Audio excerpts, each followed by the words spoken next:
Hello everyone, welcome to the channel. आज हम सूक्ष्म पाठ योजना डिस्कस करेंगे, जिसमें हम सबसे पहले प्रस्तावना क्वेश्चन के बारे में जानेंगे।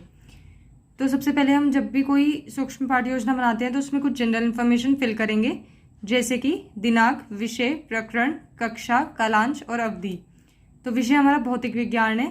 प्रकरण आप सबसे आखिरी में डालेंगे प्रस्तावना कौशल के। जब आप बच्चों से प्रस्तावना प्रश्न पूछ लेंगे उसके बाद आप प्रकरण डालेंगे। फिर आती है हमारी कक्षा, तो ये कक्षा 8th है।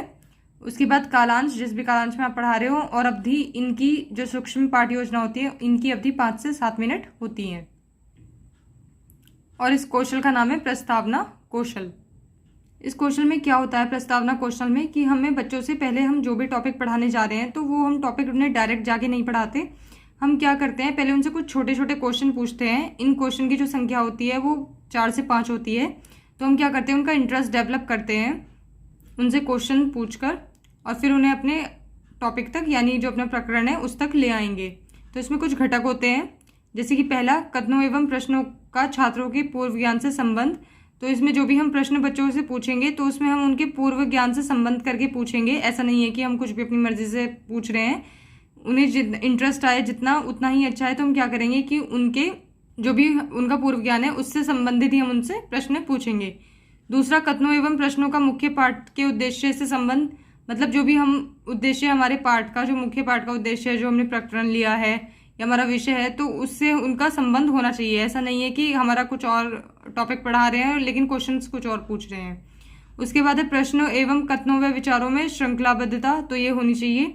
उसके बाद उद्देश्य के अनुसार सहायक सामग्री का चुनाव एवं प्रयोग। तो जो भी हमारे उद्देश्य होंगे उनके अनुसार हमें सहायक सामग्री का खुद से चुनाव करना है।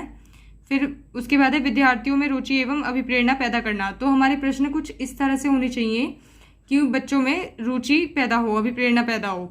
आते हैं हमारे प्रस्तावना प्रश्न। तो जो हमारे प्रस्तावना प्रश्न होते हैं इनकी संख्या 4 से 5 होती है। इनमें 2 कॉलम बनेंगे, पहला छात्र अध्यापिका क्रिया और दूसरा छात्र क्रिया। तो इन्हें बनाने का एक ज़िगज़ैग पैटर्न फॉलो होता है, यानी कि जो हम क्वेश्चन फर्स्ट पूछेंगे तो जो बच्चे उसका आंसर करेंगे तो उससे रिलेट करके हमें नेक्स्ट क्वेश्चन पूछना है। फिर जो उसका आंसर आएगा उससे रिलेट करके नेक्स्ट। तो ऐसे करते करते हम उन्हें अपने प्रकरण तक ले आएंगे।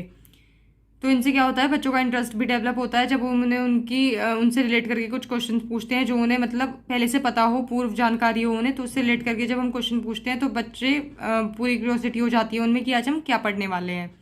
तो जैसे कि पहला प्रश्न है, हम किस ग्रह में रहते हैं, तो बच्चे बता देंगे पृथ्वी पर। तो अब आंसर पृथ्वी आया है, तो पृथ्वी से ही हमें रिलेट करके नेक्स्ट क्वेश्चन बनाना है। जैसे कि क्या पृथ्वी ही एकमात्र ग्रह है, तो इसमें पृथ्वी का यूज हो रहा है सेकंड क्वेश्चन में। तो इस तरह से हमें अपने क्वेश्चंस बनाने हैं। फिर उसके बाद नहीं, तो अन्य ग्रह के नाम बताइए, क्योंकि आंसर आया है नहीं, तो फिर हम यही पूछेंगे कि और ग्रह फिर कौन से हैं। तो उसमें बता देंगे बच्चे मंगल, बुध, शनि, ये सब। तो फिर इन ग्रहों के सामूहिक रूप को क्या कहते हैं, तो इनके सामूहिक रूप को हम सौरमंडल कहते हैं। तो सौरमंडल के विषय में आप और क्या जानते हैं, तो यह आ जाएगा हमारा संभावित उत्तर। तो जब भी हमारा संभावित उत्तर आ जाए तो इसमें इसका मतलब होता है कि बच्चे से शायद बता दें या ना बता पाए, तो हम वहाँ पे लिख देते हैं संभावित उत्तर। तो उन्हें ऐसे करते हुए हम अपने प्रकरण तक लेके आ गए हैं, जो हमारा है सौरमंडल। तो छात्र अध्यापिका यहाँ पे बोल देंगे उद्देश्य कथन, छात्रों आज हम सौरमंडल के विषय में विस्तार पूर्वक अध्ययन करेंगे।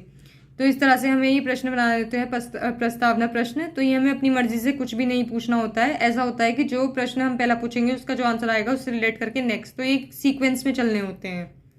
आते हैं मूल्यांकन तालिका। तो मूल्यांकन का मतलब होता है कि हम जो भी पढ़ा रहे हैं वो कितना सही है। यानी कि अगर हमने घटक जो हमने शुरू में लिखे थे उनमें था कि बच्चों को हमें इस तरह से प्रश्न पूछने हैं कि उनका पूर्व ज्ञान से संबंध करके पूछने हैं ना, उनका पूर्व ज्ञान से संबंधित होने चाहिए। तो ये मूल्यांकन में वही है कि तो हमने कितना मतलब सही, उनसे कितने सही ऐसे प्रश्न पूछे हैं जो हमने बिल्कुल घटक में लिखे थे ऐसे ही पूछे हैं कि नहीं। तो इनमें सांकेतक दिए हैं 0, 1, 2, 3, 4, तो उन पे ही टिक करते जाना है। जैसे कि पहला है कथनों एवं प्रश्नों का छात्रों के पूर्व ज्ञान से संबंध। तो पूर्व ज्ञान से संबंध करके पूछा है हमने, जो उनका पूर्व ज्ञान था उससे रिलेट करके ही हमने पूछा है जितने भी प्रश्न पूछे हैं। उसके बाद कथनों एवं प्रश्नों का मुख्य पाठ के उद्देश्य से संबंध। तो मुख्य जो हमारा पाठ है, जो भी हमारा प्रकरण है, उससे संबंध करके ही हमने बच्चों से प्रश्न किए हैं। फिर तीसरा, प्रश्नों एवं कथनों व विचारों में श्रृंखलाबद्धता। तो श्रृंखलाबद्धता थी उसमें प्रश्नों में। फिर उसके बाद है उद्देश्यों के अनुसार सहायक सामग्री का चुनाव एवं प्रयोग। तो उद्देश्यों के अनुसार ही सहायक सामग्री ली थी। उसके बाद विद्यार्थियों में रुचि एवं अभिप्रेरणा पैदा करना। तो रुचि और अभिप्रेरणा पैदा होगी कैसे होगी? जब हम बच्चों से उनकी डेली लाइफ से रिलेट करके पूछ रहे हैं, जैसे अभी हमने प्रस्तावना प्रश्न पूछे हैं, तो वो उनकी लाइफ से रिलेट करके पूछे हैं रोज़ ज़िंदगी से, तो उनसे उनमें क्या आएगी? रुचि आएगी, है ना। वो जब बच्चे आंसर कर पाते हैं तो वो कॉन्फिडेंट फील करते हैं, तो उससे उनका रुचि भी आएगी और अभिप्रेरणा बढ़ेगी। तो हम यहाँ पे इनमें सब में टिक कर देंगे।